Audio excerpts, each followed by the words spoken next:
कहता है दोस्तों,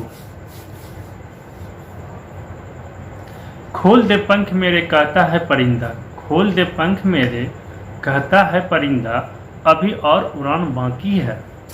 जमीन नहीं है मंजिल मेरी, जमीन नहीं है मंजिल मेरी, अभी पूरा आसमान बाकी है।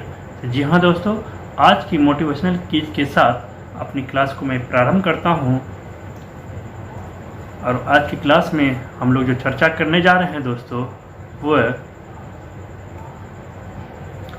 दुर्बल बल, जिसको कहते हैं weak force, strong force, impulse of a force, balance force and unbalance force के बारे में चर्चा करेंगे। तो चलिए दोस्तों, मैं हूं अमित, आप देख रहे हैं YouTube channel created Amit classes new Mantra for success. तो चलिए शुरुआत करते हैं आज की क्लास को। चलिए समझते हैं। सबसे पहले हम लोग दुर्बल बल किसे कहते हैं, जिसको इंग्लिश में कहता है दोस्तों वीक फोर्स। किसको क्या कहता है? Weak force. चलिए सबसे पहले इसकी डिफिनेशन को हम अच्छी तरह से जान लेते हैं। डिफिनेशन कहता है दोस्तों कि रेडियो एक्टिविटी के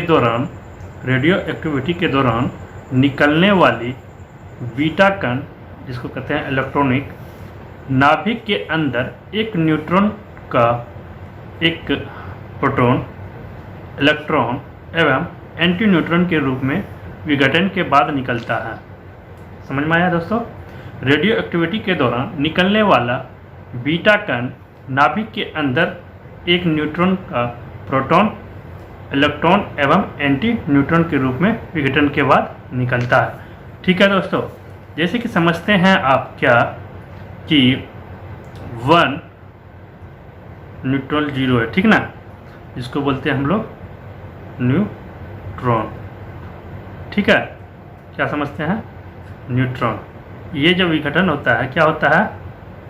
तो 1 प्रोटॉन, क्लियर, जिसको कहते हैं हम लोग प्रोटॉन, ठीक है, प्लस 0 बीटा 1 इलेक्ट्रॉन होता है, ठीक है, अब प्लस और इसको बोलते हैं हम लोग एंटी न्यूट्रॉन। ठीक है दोस्तों,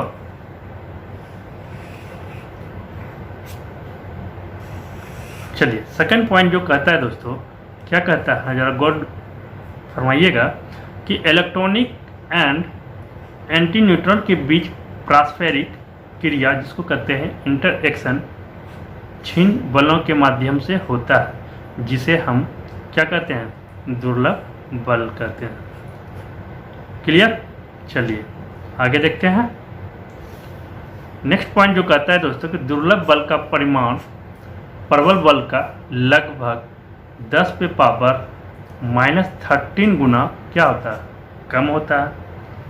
नेक्स्ट पॉइंट कहता है दोस्तों, ये अत्यंत ही लघु प्रास वाला बल होते हैं, ये अत्यंत ही लघु प्रास वाला बल होते हैं। ठीक है, चलिए अब चलते हैं। अभी तक हम लोग क्या जाने? दुर्लभ बल की परिभाषा का और उसका कुछ इक्वेशन को समझिए। ठीक है, अब चलते हैं हम लोग स्ट्रॉन्ग फोर्स। स्ट्रॉन्ग फोर्स जिसको कहते हैं हम लोग प्रबल बल। इसकी जो परिभाषा होता है दोस्तों कि नाभिक के अंदर 2 प्रोटॉन और प्रोटॉन एवं न्यूट्रॉन पास पास शक्तिशाली आकर्षण बल के कारण होता है, पास पास शक्तिशाली आकर्षण बल के कारण होता है, जिसे हम लोग क्या कहते हैं? प्रबल बल कहते हैं या स्ट्रॉन्ग फोर्स कहते हैं। ठीक ना, इस बल का आकर्षण प्रभाव, अट्रैक्शन इफेक्ट जो होता है दोस्तों, विद्युत बल के प्रतिकर्षण प्रभाव से अधिक होता है। क्लियर? इस बल का जो अट्रैक्शन इफेक्ट जो होता है दोस्तों, वो जो विद्युत बल के प्रतिकर्षण प्रभाव से अधिक होता है। ठीक है, नेक्स्ट पॉइंट कहता है कि ये बल आवेश पे निर्भर नहीं करता है। ये बल क्या होता है? जो स्ट्रॉन्ग फोर्स होता है, ये किसी भी आवेश पर निर्भर नहीं करता है। ठीक है, नेक्स्ट पॉइंट कहता है दोस्तों कि ये बल जो होता है अति लघु परास बल होता है। ये बल जो क्या होता है? अति लघु परास बल होता है। इसका परास 10 पे पावर -15 मीटर की कोटि का होता है। ठीक है, अर्थात दो प्रोटॉन की दूरी अधिक होगी तो ये बल क्या हो जाता है, नगण्य हो जाता है, मतलब शून्य के बराबर हो जाता है, नहीं होता है। ठीक है, सेकंड पॉइंट, लास्ट पॉइंट है दोस्तों कि ये बल जो होता है दो क्वार्क की पारस्परिक क्रिया से उत्पन्न होता है। कौन सा, स्ट्रॉन्ग फोर्स। क्लियर। चलिए अब हम लोग पढ़ते हैं बल का आवेग, impulse of a force, impulse of a force. Clear. जब कोई बड़ा बल किसी वस्तु पे थोड़ा समय के लिए कार्य करता है तो बल तथा समय अंतराल के गुणनफल को उस बल का क्या कहते हैं हम लोग, इम्पल्स कहते हैं, मतलब आवेग कहते हैं। ठीक ना। आवेग बराबर क्या होता है दोस्तों, जो इक्वेशन है आपका, आवेग बराबर होता है बल गुना समय अंतराल, इक्वल टू होता है संवेग में परिवर्तन। क्लियर। तो नेक्स्ट पॉइंट वही कहता है कि आवेग वस्तु के संवेग में परिवर्तन के बराबर होता है। आवेग वस्तु के संवेग में परिवर्तन, आवेग वस्तु के संवेग में परिवर्तन के बराबर होता है। इसका यूनिट होता है दोस्तों न्यूटन सेकेंड होता है।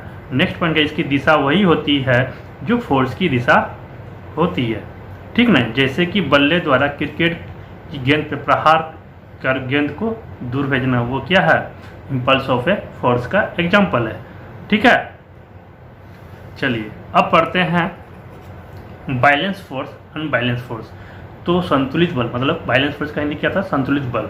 संतुलित बल किसे कहते हैं, तो जब किसी पिंड पर एक या एक से अधिक बल मतलब फोर्स कार्य करता है और उन सभी बलों का परिणाम बल क्या होता है, शून्य हो, तो क्या होता है, वो पिंड संतुलित अवस्था में हो जाता है। वो पिंड किस में होता है, संतुलित अवस्था में होगा।